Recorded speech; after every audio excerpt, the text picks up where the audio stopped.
Hi friends, ഞാൻ Shibin. Welcome to my channel the traveling buddy. ഞങ്ങളിതാ പോകുന്നത് നെയ്യാർ ഡാമിലോട്ടാണ്. നെയ്യാർ ഡാമിൻ്റെ ടോപ്പ് വ്യൂവിലോട്ടാണ് പോകുന്നത്.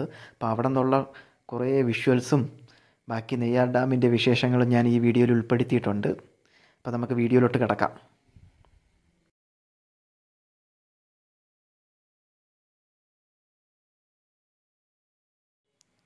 നെയ്യാർ ഡാമിൻ്റെ മെയിൻ എൻട്രൻസ് വരുന്നത് അങ്ങ് താഴെയാണ്. അങ്ങ് താഴെ നമുക്ക് ടിക്കറ്റ് എടുത്തിട്ട് നമുക്ക് കറങ്ങി നമുക്ക് ഈ ഡാമിൻ്റെ മുകളിൽ കൂടി നമുക്ക് ഈ ടോപ്പിലോട്ട് വരാം. അപ്പോൾ ഇവിടെ വരുമ്പോഴുള്ള വിഷ്വൽസാണ് ഇതൊക്കെ. അതിമനോഹരമായിട്ട് വെള്ളം കെട്ടി നിൽക്കുന്നതും നല്ല രീതിക്ക് ഇവിടെ നിന്ന് നമുക്ക് ആസ്വദിക്കാൻ പറ്റും. ഞങ്ങൾ കാറൊക്കെ പാർക്ക് ചെയ്തിട്ട് ഡാമിൻ്റെ ഭംഗിയൊന്ന് ആസ്വദിക്കുമായിരുന്നു. കാരണം നല്ല കാറ്റ് ഉണ്ടായിരുന്നു, അതേപോലെ തന്നെ നല്ല ക്ലൈമറ്റും. അങ്ങനെ ഞങ്ങൾ അവിടെ നിന്ന് കുറേ നേരം ഞങ്ങളവിടെ നിന്നു. അപ്പോൾ ഈ കാണുന്നത് ടവറാണ്. അപ്പം ഞങ്ങളിത് ആ ടവറിൻ്റെ മുകളിലോട്ട് കയറാൻ പോവുകയാണ്. ഈ ടവറിൻ്റെ മുകളിൽ നിന്നുള്ള ഒരു വ്യൂ എന്ന് പറഞ്ഞാൽ അത് വേറെ ലെവലാണ്. കാരണം ഈ നെയ്യാർ റിവറിൻ്റെ ഫുൾ വ്യൂ കിട്ടും നമുക്ക് ഇവിടെ നിന്ന്. ഈ ടവറിൻ്റെ ടോപ്പ് അറ്റം വരെ കയറണമെന്നുള്ളത് ഓർക്കുമ്പോഴാണ് ഒരു സങ്കടം. കാരണം ഈ പടി വഴി ഫുള്ളും അങ്ങ് കയറണ്ടേ, തളർന്നു പോവും. മുകളിലോട്ട് കയറുന്നത് കുറച്ച് റിസ്ക്കാണ്, കാരണം മഴ പെയ്ത് നനഞ്ഞ് കിടപ്പുണ്ട്. ഈ തൂണ് നിങ്ങൾ ശ്രദ്ധിച്ചായിരുന്നോ? ഈ തൂണിൽ ഫുള്ളും ലവേഴ്സിൻ്റെ പേരാണ്. തൂണിൽ മാത്രമല്ല, സൈഡ് ഫുള്ളും അവർ എഴുതി വെച്ചിട്ടുണ്ട്.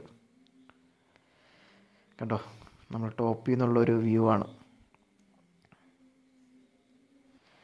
നിങ്ങൾക്ക് അറിയാമായിരിക്കുമല്ലോ, ഈ ഡാമിൽ മുതലയുണ്ട്.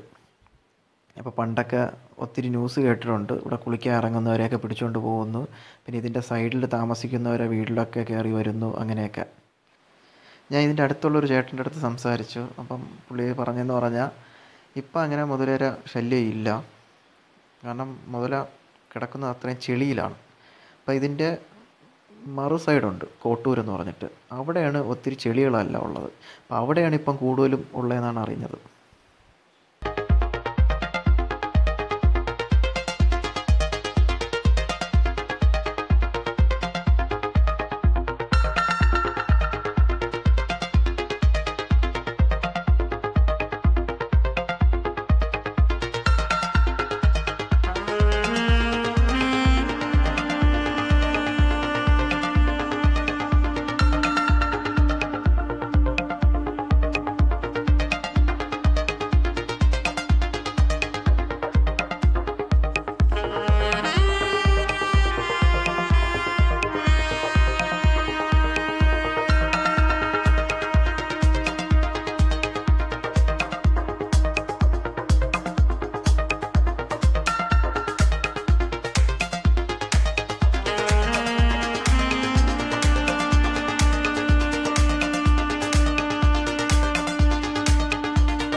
ഞങ്ങളിനി പോകുന്നത് നെയ്യാർ ഡാമിൻ്റെ ഫ്രണ്ടിൽ നിന്നുള്ള വിഷ്വൽ കാണാൻ വേണ്ടിയാണ്.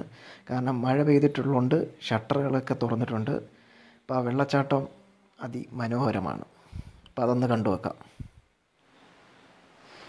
ആ വെള്ളം ഒഴുകുന്ന ഒഴുക്ക് കണ്ടോ? കാരണം ഇവിടെ വരുന്ന പലർക്കും അറിയായിരിക്കും, മിക്ക ദിവസവും ഇവിടെ കൂടെ ഇങ്ങനെ വെള്ളം ഒഴുകത്തില്ല. കാരണം ഡാം അധികം അങ്ങനെ തുറക്കത്തില്ല. ഇപ്പം നല്ല മഴയായതുകൊണ്ട് ഡാം തുറന്നിട്ടുണ്ട്, എല്ലാ ഷട്ടറും തുറന്നിട്ടുണ്ട്. അപ്പോൾ ആ വെള്ളം ഒഴുകുന്ന ഒഴുക്ക് കാണാൻ തന്നെ വേറൊരു ഫീലാണ്.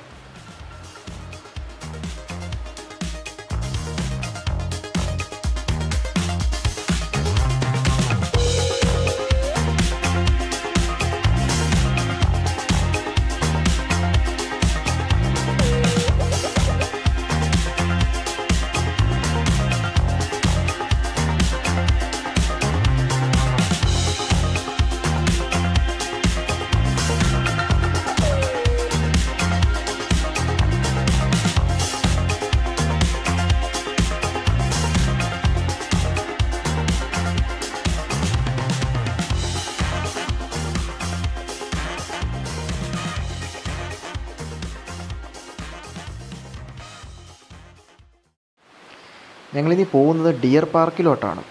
അപ്പോൾ കുറച്ച് ലേറ്റായിട്ടുണ്ട്, കാരണം അതിന് ഫുഡ് ഇട്ട് കൊടുക്കുന്ന ടൈം കഴിഞ്ഞു. അപ്പോൾ നമുക്ക് ഭാഗ്യമുണ്ടെങ്കിൽ മാനിനെ കാണാൻ പറ്റും.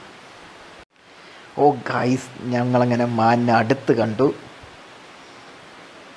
ഇത്രയും പ്രതീക്ഷിച്ചില്ല കേട്ടോ, ഇത്രയും അടുത്ത് കാണാൻ പറ്റുമെന്ന് ഒട്ടും പ്രതീക്ഷിച്ചില്ല. കിട്ടില്ല. 2 മാനിത അടുത്ത് നിൽപ്പുണ്ട്. ഈ കാണുന്ന മാന് നല്ല വലുതാണ്, അതിൻ്റെ കൊമ്പ് കണ്ടാൽ അറിയാം, നല്ല ഹൈറ്റുണ്ട്. ഈ മാനാണെങ്കിൽ ചെറിയ മാനാണ്, അതിന് കൊമ്പൊക്കെ ആയി വരുന്നതേ ഉള്ളൂ. ഞാൻ ഒത്തിരി മാനിനെ കണ്ടിട്ടുണ്ട്, പക്ഷെ അതെല്ലാം ദൂരത്ത് നിന്നാണ്. ഇത്രയും അടുത്ത് കാണുന്നത് എൻ്റെ ജീവിതത്തിൽ ആദ്യമായിട്ടാണ്. ഇത് വേറൊരു എക്സ്പീരിയൻസ് ആണ് എൻ്റെ. പിന്നെ ഈ 2 മാന് മാത്രമല്ല, അവിടെയൊക്കെ ഇഷ്ടം പോലെ മാന് നിൽപ്പുണ്ട്. അപ്പോൾ അടുത്ത വീഡിയോ കാണാം. Bye bye.